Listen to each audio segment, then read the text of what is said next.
সব কিছুর মূল্য ক্ষেত্রভেদে হয়। আপনি যেই স্থানে পড়বেন আপনার মূল্য সেই স্থান থেকে নির্ধারণ করা হবে, তাই না?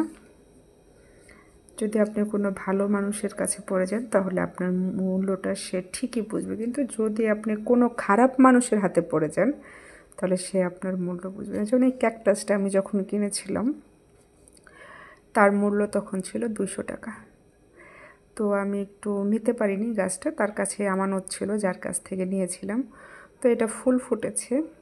আমি যখন গেলাম সে আমাকে এটা দিয়ে দিল, বলল যে এই ক্যাকটাসটার দাম এখন 1300 টাকা আছে বা 1400 টাকা আছে, কেননা এটা এখন ফুল ফুটেছে এবং ফুল যেহেতু ফুটেছে ফুটেছে সাথে এই যে দেখতে পাচ্ছেন ছোট ছোট আরও অনেক ফুল, একটু কাছ থেকে দেখাই, এগুলো ফুটবে। তো এর ক্ষেত্রটা এখন হয়েছে কি, তার মূল্যায়নটা বেড়ে গেছে। তার মূল্য ছিল 200 টাকা যখন আমি কিনেছি, তো এখন তার মূল্য 1300 টাকা, কারণ এখন তার ফুল ফুটেছে। কি যে ঠিক মানুষের অবস্থাটাও সেম, আপনাকে মূল্যায়ন করা হবে আপনার টাকা থাকলে, টাকা না থাকলে নয়।